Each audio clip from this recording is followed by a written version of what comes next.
Hey guys, it's Phil from smilinggardener.com. Today I'm talking about pests in the garden. Before that, I want to announce for the last time that the fee for my Smiling Gardener Academy, which is my very comprehensive online organic gardening course, the fee is going up tomorrow night, Tuesday night at 9 p.m. Eastern time. So if you've been thinking about that, you might want to check that out so you can save a lot of money. And basically that course is a 12-month course, all online, home study, video-based, where I go into a lot of detail about how to grow a really nutritious garden, how to get rid of pests, how to grow food, a whole bunch of stuff. You can read about it down below. I have a really great guarantee, so if you just want to try it out and see if it's for you, if it's not for you, you get your money back. So I just encourage everyone to check it out. So today I'm talking about pests in the garden, and I wrote a really long blog post again, so I'm not going to summarize it all here. I encourage you to go read it down below because there's a lot of great tips in there. But I was thinking about cancer, and I read this stat about how 1 out of 2.5 people are going to get cancer in their lives.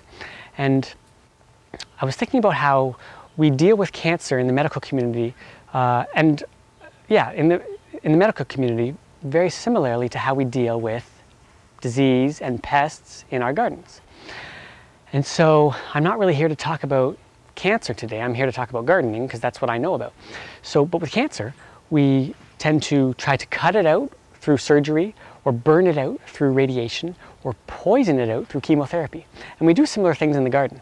And so I want to talk about that today. When I'm trying to get rid of a predator in the garden, I have two main things I want to think about, which is, does it actually get rid of the predator? Does this task, whatever I'm going to do, does it actually get rid of the predator? And two, does it make the soil and especially the plant healthier?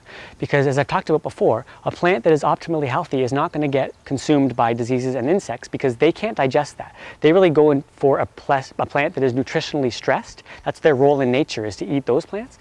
And so if we can make our plants healthier, it's not going to be an issue. And so that's one of our goals in the garden. So, okay, I don't want to make this video too long, so I'm just going to briefly summarize my points, and I hope you'll go read them down below.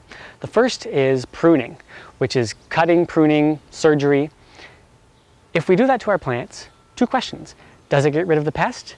You think it would if we prune all the branches that have the pest, but it really doesn't, because let's say aphids, or let's say a disease like blight, they're all over our garden. They're not necessarily causing problems, but they're all over our garden and our neighbors' gardens. They're everywhere. So if we just prune the branches that have them, they're still going to come and find the plant if they think that plant is food for them. So pruning really doesn't help get rid of pests. Does it make the plant healthier? No, it doesn't. And I'm going to explain that down below why it doesn't, but it actually makes the plant less healthy when we prune. Two is burning or radiation, or in the garden, like literally burning diseased leaves and diseased plants. Similar kind of thing to plants, to pruning. Again, to keep this video short, I'm going to ask you to read down below. But does it get rid of the pest? It doesn't really. You'd think it would, but it doesn't really. Does it make the plants healthier? No, it doesn't make the plants healthier. So read that down below. I know I keep sending you down below, but I'm trying to keep the video short. Third, okay. Third is for cancer, it's chemotherapy. For the garden, it's pesticides. So insecticides, fungicides, herbicides. So, do they get rid of the pest? Well, sometimes they do. It's actually getting to the point where pests are getting, but insects, diseases are getting more and more resistant to them and more able to handle them. So we have to get more toxic poisons or use different poisons or combinations of poisons. So it doesn't work as well as it used to. But if you intelligently use them, sure, they do get rid of them in the short term.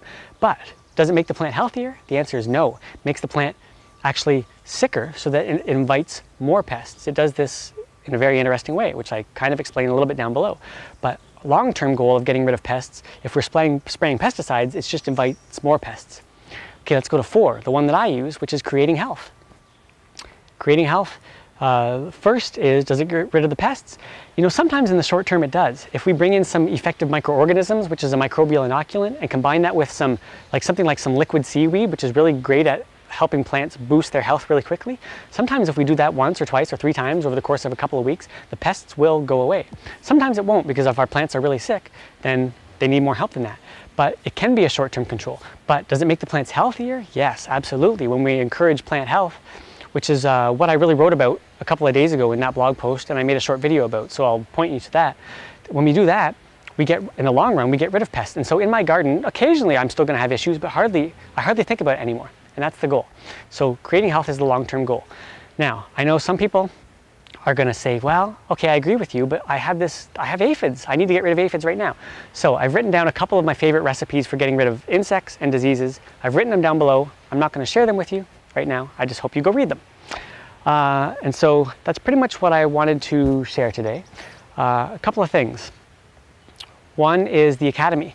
If you think you might be interested in this comprehensive online organic gardening course, go check it out before the price goes up tomorrow night.